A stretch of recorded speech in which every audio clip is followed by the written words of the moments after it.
Vamos a orar entonces para comenzar la clase de hoy. Papito amado, te damos gracias infinitas, Señor, por tu amor incondicional. Te damos gracias, Señor, por amarnos siempre, por cuidar de nosotros, Señor. Te damos gracias. Yo te doy gracias, Señor, porque has sido fiel a tu palabra. Y como dice tu palabra, tú no eres hombre para mentir, ni hijo de hombre para olvidar lo que ha dicho. Y por eso te damos gracias, Señor, porque sabemos que tú eres quien ha cumplido todo lo que ha dicho. Y lo sigue haciendo, Señor. Que has dejado tus promesas, Señor, que son para nosotros. Y te damos gracias, Señor, porque has sido fiel a lo que tú has dicho. Y no nos has dejado. Como dice tu palabra, no nos dejarás hasta el último día. Siempre estarás con nosotros, siempre cuidarás de nosotros. Gracias, Señor, te damos por ese amor incondicional que tienes para con todos nosotros. Gracias, Señor, gracias. Padre, en el día de hoy decidimos ser tierra fértil, decidimos ser una buena tierra donde esta semilla que es tu palabra sea plantada, Señor, y esta maravillosa semilla germine, Padre amado, y dé un hermoso fruto. Gracias te damos, Señor, por tu amor incondicional una vez más, Señor. Gracias por tu amor en el nombre de Jesús. Amén. Amén, amén. Vamos a comenzar entonces la clase del día de hoy. Si alguno ha visto la publicación, la clase de hoy se llama Obra Completa.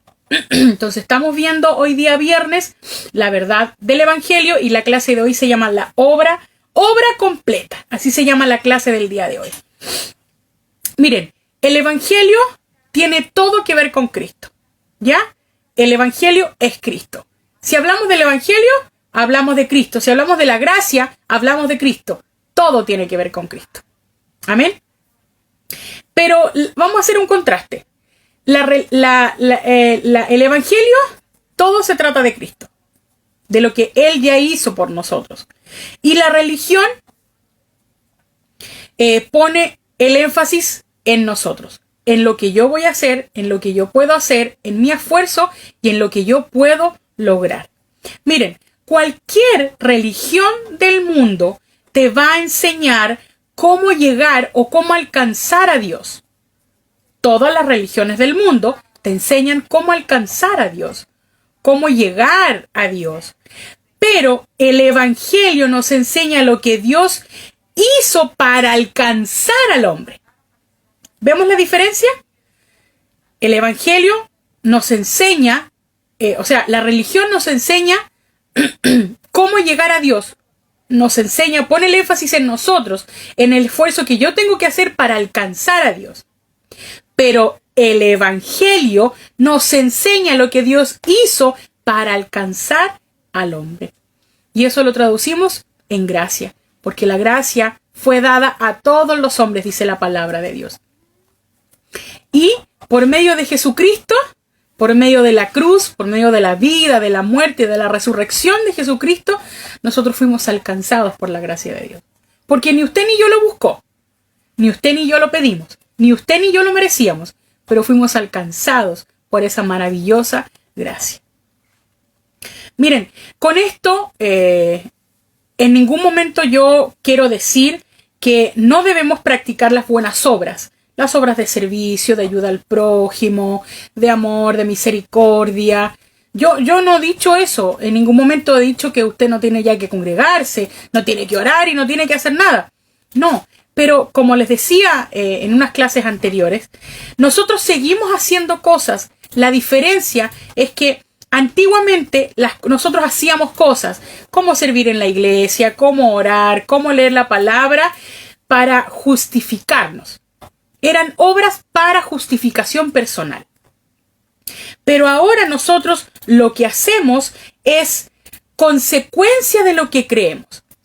Ahora yo leo la palabra porque sé que necesito edificarme. He sido redimida. Mi espíritu ha sido redimido completamente y totalmente. Pero mi mente necesita ser renovada. Entonces yo voy a la Escritura y voy a la palabra porque necesito renovar mi mente. Me congrego porque necesito renovar mi mente, porque necesito la comunión con mis hermanos. Necesito edificarme, compartir con ellos. Porque es bueno y es saludable. Sirvo a la iglesia o sirvo en la iglesia o a los hermanos de la iglesia porque es un fruto de mí, es un fruto de servicio que sale de mi corazón agradecido hacia Dios. Hago misericordia hacia otros. ¿Por qué? Porque Dios tuvo misericordia conmigo. Por lo tanto, es un fruto, es una consecuencia de lo que creo yo, de lo que ya sucedió en mi vida. ¿Ya? Entonces, no digo que en ningún momento que no debamos hacer cosas, pero las cosas que hacemos ahora tienen una motivación diferente. Y eso ha cambiado a través de la obra consumada de Jesús. Porque, como dice el título, como la obra consumada de Jesucristo es una obra completa. Entonces, nada, absolutamente nada de lo que yo haga va a mejorar la obra de Jesús. La obra de Jesús es completa y es perfecta. La obra en tu espíritu, la redención en tu espíritu es perfecta. Tú no tienes una renovación espiritual, porque tu espíritu está redimido. Lo que yo renuevo es nuestra mente, lo que renovamos es nuestra mente, nuestros pensamientos, nuestra voluntad es lo que se renueva. Porque nuestro espíritu ha sido hecho perfecto, nuevo. Amén. Ahora bien, yo quiero que me acompañe la escritura. Vamos a partir el día de hoy estudiando esto de la obra completa. Vamos a comenzar esta clase esta semana y la siguiente vamos a hablar de qué se trata esta obra completa. Esta obra consumada, ¿ya? El consumado es de Jesús en la cruz. Lo vamos a ir estudiando estos días. Acompáñeme por favor al libro de Juan.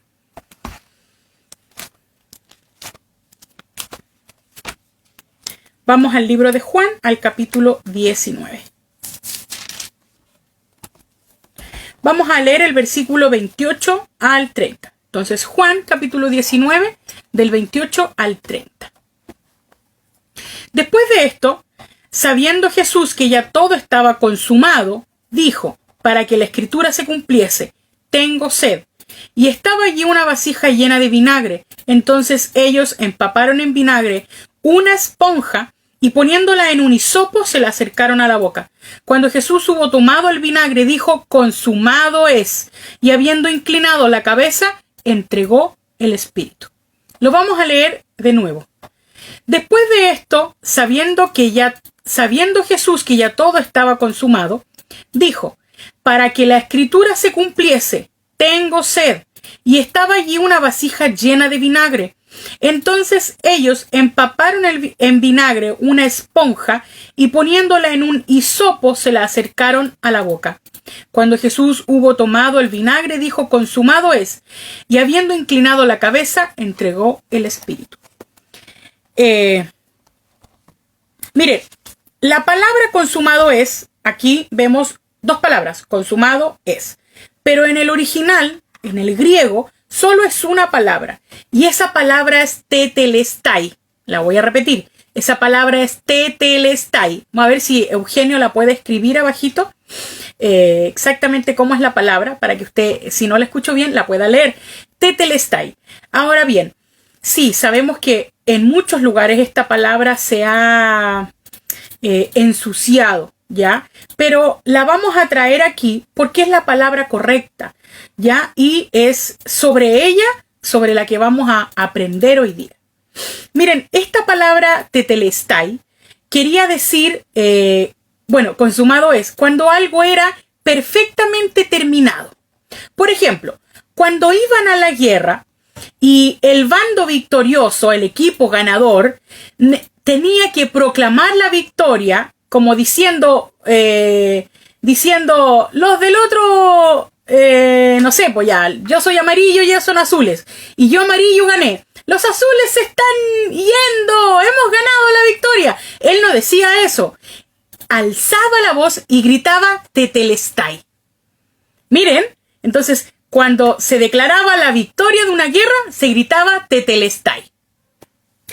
Cuando un sirviente enviado por su amo iba a hacer una labor y volvía, él le decía al amo tetelestai, que quería decir que la obra que le había mandado a hacer, que la tarea que él había ido a hacer estaba completa y era perfecta. Había quedado excelente, como diciendo, listo, todo está hecho. Y le decía a su amo tetelestai. Cuando alguien terminaba de pagar una deuda, cuando alguien terminaba de pagar una deuda, así como cuando vamos al banco y nos dan un certificado de no adeudo o de que su deuda ha sido pagada, o cuando los que estamos en Chile hemos estado en DICOM, o alguien que ha estado en DICOM y va a DICOM y termina de pagar su deuda, DICOM le da un certificado de no estar en DICOM, de no adeudo. En Perú se llama Infocor. Cuando tú estás en Infocor y pagas la deuda, Infocor te da un certificado que dice que ya no tienes deuda. Bueno, antiguamente cuando tú pagabas una deuda, se te entregaba un papelito, un pergamino, algo que dijera tetelestai. Un papelito que decía tetelestai, que quería decir que la deuda ya había sido completamente pagada y tú no tenías nada más que pagar. Otro uso que se le daba a esta palabra era cuando en el tiempo de hacer los sacrificios, que era algo sumamente importante, de presentar sacrificio por los pecados, cuando tocaba ir a buscar al cordero, cuando alguien iba a buscar el cordero, esta era una tarea muy importante porque recuerden que la ley establecía que el cordero debía ser blanco, sin mancha, sin imperfección, tenía que ser un cordero perfecto.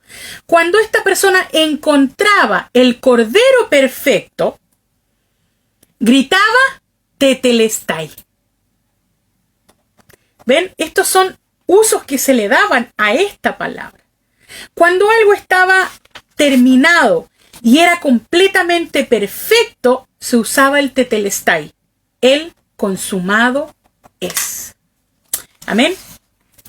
Miren, lo que queremos lograr con estas enseñanzas, o lo que yo quiero lograr, y yo creo que el Señor también, es que nosotros estemos totalmente convencidos, totalmente persuadidos de que la obra de Jesús es completa y es perfecta. De que no hay nada que nosotros podamos agregar. Por eso la clase se llama obra completa. Por eso Jesús dijo aquí, consumado es, tetelestai, completada la obra, es perfecto. Todo está listo.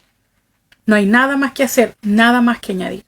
Y no es algo que solamente diga yo, sino que lo dice la palabra. Cuando Jesús murió en la cruz y entregó su espíritu, Él dijo, listo, está todo hecho. Nada más, no hay nada más que yo pueda hacer o que otros puedan hacer para perfeccionar esto. Porque la obra de Jesús fue perfecta. Por eso ya no podemos decir que Dios está trabajando en mí. Dios está arreglando su obra. Porque lo que Él hizo en nosotros fue perfecto. El espíritu redimido que tú y yo tenemos, al haber nacido de nuevo, cuando aceptamos a Jesús como nuestro Señor y Salvador, y nacimos de nuevo, este espíritu renacido, rehecho, porque no es un espíritu arreglado, no es que Él se llevó el espíritu y lo reparó y lo devolvió, no, Él trajo un espíritu nuevo a nuestra vida. Ese espíritu ha sido completamente redimido. Por lo tanto, Dios, lo que se arregla en tu vida desde ahí en adelante es esto. Es el entendimiento. Y a causa de que tú y yo renovamos nuestro entendimiento a diario, podemos experimentar la buena voluntad de Dios, que es agradable y es perfecta. Nuestra vida va siendo transformada por la palabra a través de la renovación de nuestro entendimiento. O a través de la renovación de nuestro entendimiento por la palabra. Amén. Entonces, la obra de Jesús fue perfecta.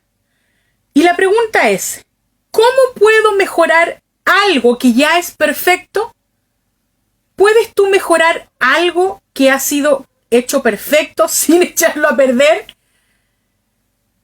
Yo creo que es imposible. si está bien hecho y es perfecto, ¿para qué le metemos mano? ¿Qué hacemos nosotros queriendo meternos ahí? Si ya es perfecto, si ya está listo. Amén. La religión quiere hacernos creer constantemente de que podemos agregar algo, algún esfuerzo humano a la obra completa de Cristo. Si alguien a ti te dice o te enseña de que tú tienes que hacer algo para o mantener tu salvación o ganar tu salvación o no sé, para vivir las bendiciones de Dios, para recibir las bendiciones de Dios, déjame decirte que no es el Evangelio. Porque el Evangelio se trata de aprender que todo dependió de Cristo, no de mí.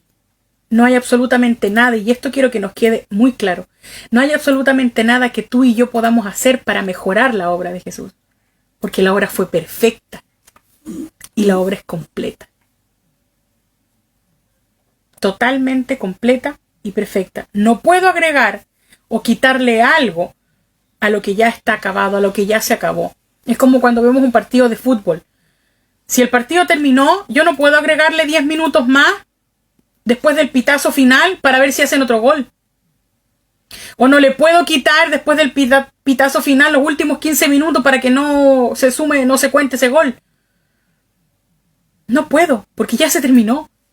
Ya está hecho. Y es perfecto. No puedo agregarle nada y tampoco puedo quitarle algo. Y vamos a ir a la palabra, ¿ya? Yo quiero que me acompañe a la palabra del Señor. Vamos a ir a Mateo capítulo 11.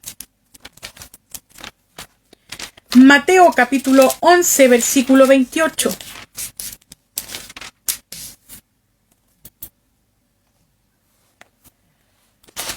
Mateo 11, 28 dice: Venid a mí todos los que estáis trabajados y cargados, y yo os haré descansar. Miren, cuando escuchamos esta palabra de que venid a mí los que estáis cargados y trabajados, muchas veces nosotros pensamos que es los que estamos cansados de trabajar en el día, o del trabajo a diario, o de las cosas de la vida. Pero lo que Jesús está hablando aquí es que Él es el descanso.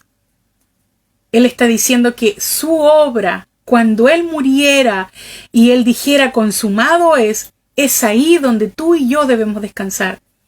En esa maravillosa palabra, tetelestai, consumado es. Ese es nuestro descanso. Ese debe ser nuestro reposo. El consumado es, todo está hecho. Ese tiene que ser nuestro descanso. Vamos a ir a Gálatas capítulo 3, versículo 15. Gálatas capítulo 3, versículo 15. Dice: Hermanos, hablo en términos humanos. Un pacto, aunque sea de hombre, una vez ratificado, nadie lo invalida ni le añade. Tú y yo tenemos un nuevo pacto por medio de Jesucristo. Y dice, un pacto, aunque sea de hombres,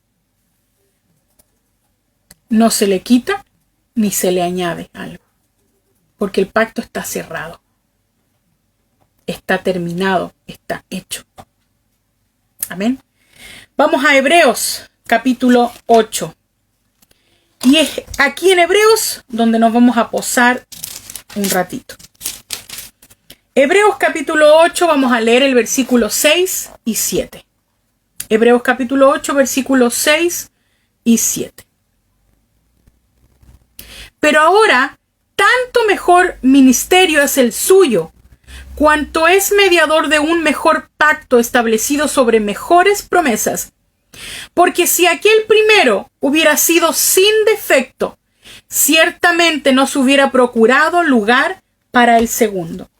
Y aquí más de alguno me puede decir, pero pastora, si la palabra dice que la ley era buena. Sí, yo no estoy diciendo lo contrario, pero la ley, el primer pacto tenía un defecto.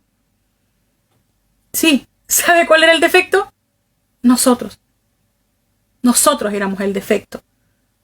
para ese primer pacto. Porque el hombre no podía cumplir la ley.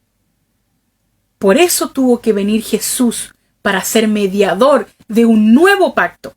Porque el defecto del primero éramos nosotros. El hombre no podía y nunca pudo, jamás pudo cumplir el pacto con Dios. El humano no tenía, la humanidad no tenía la capacidad de cumplirla. Pero ¿sabe qué? Yo le tengo una noticia. Ese defecto ha sido solucionado. Ese defecto que éramos nosotros, ese defecto que tenía el primer pacto ha sido solucionado. ¿Cómo? Un nuevo pacto. Un nuevo pacto sellado entre Dios Padre y Dios Hijo, en que todos salimos beneficiados. Todos salimos beneficiados en este nuevo pacto. Un solo sacrificio, una sola ofrenda, un solo derramamiento de sangre. Una sola ofrenda, una sola vez y para siempre. Nunca más sacrificios. Consumado es.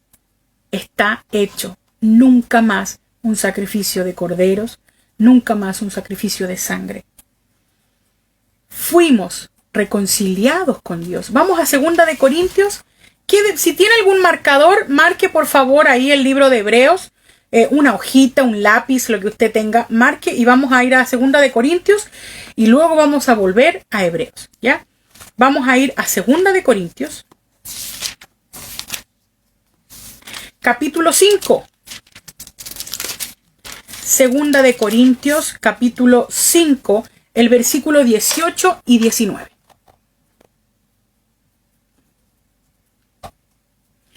Dice, y todo esto proviene de Dios, quien nos reconcilió consigo mismo por Cristo y nos dio el ministerio de la reconciliación, que Dios estaba en Cristo reconciliando consigo al mundo, no tomándoles en cuenta a los hombres sus pecados, y nos encargó a nosotros la palabra de la reconciliación.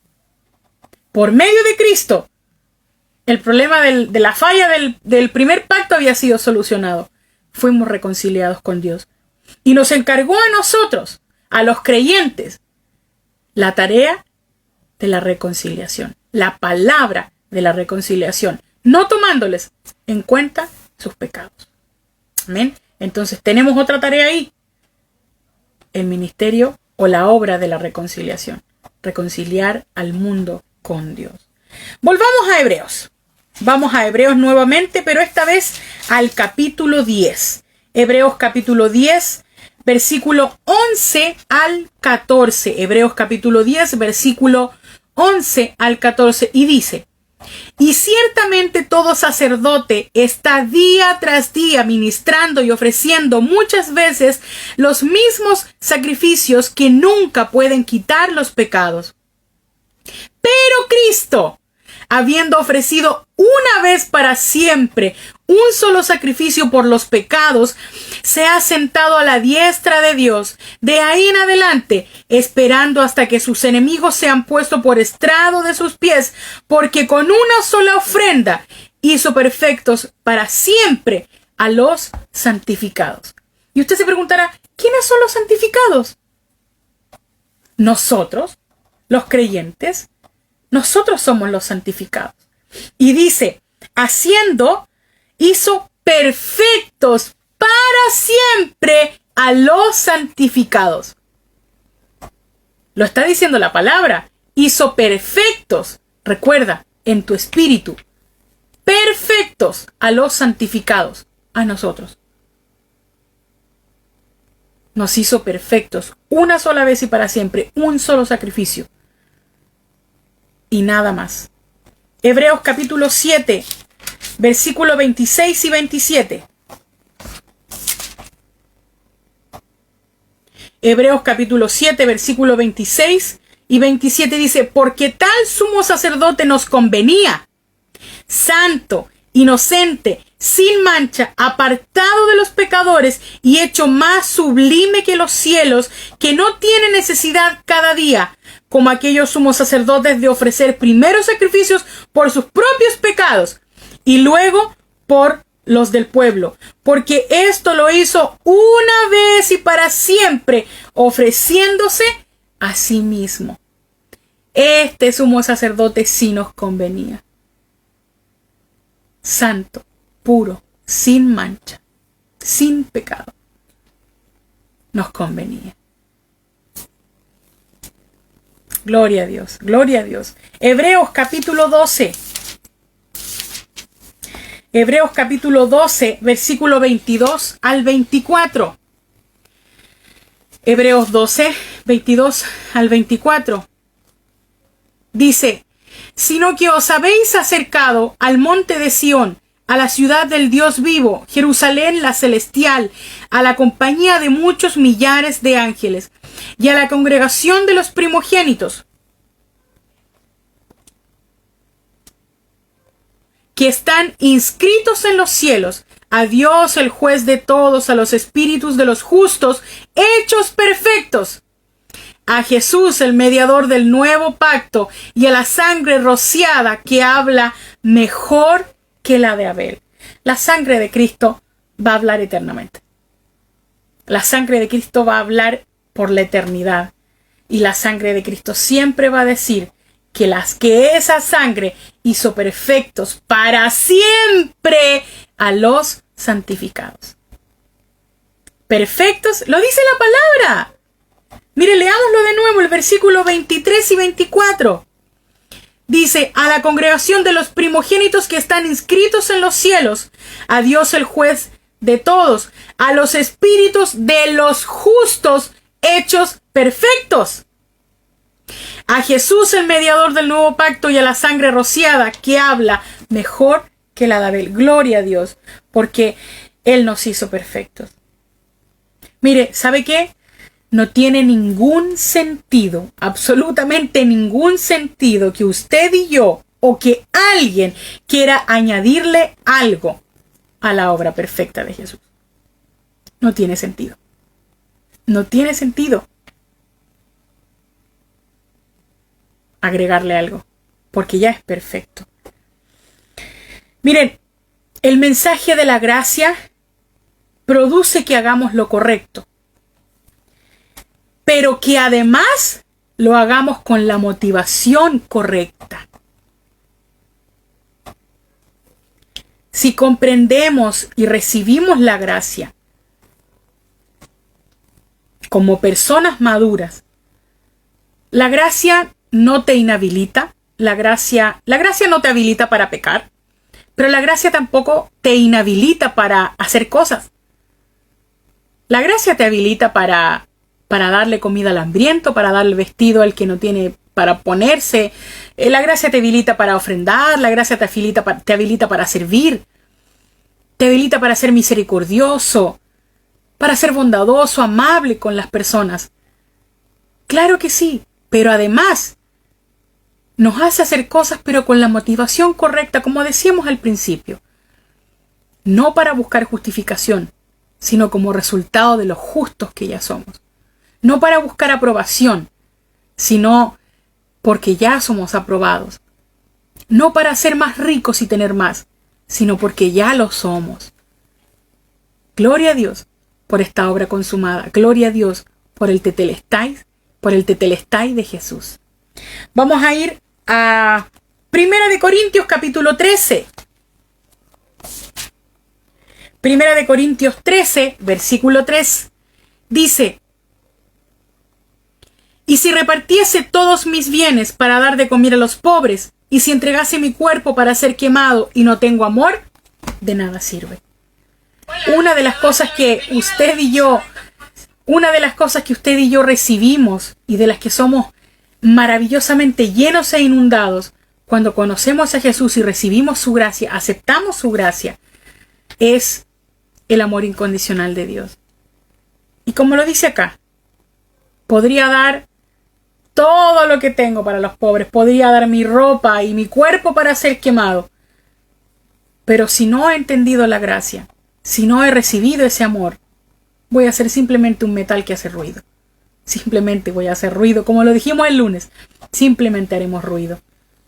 Porque ahora podemos hacer las mismas cosas, pero con la motivación correcta, con el corazón correcto. Vamos a ir a Hebreos, volvamos a Hebreos capítulo 6.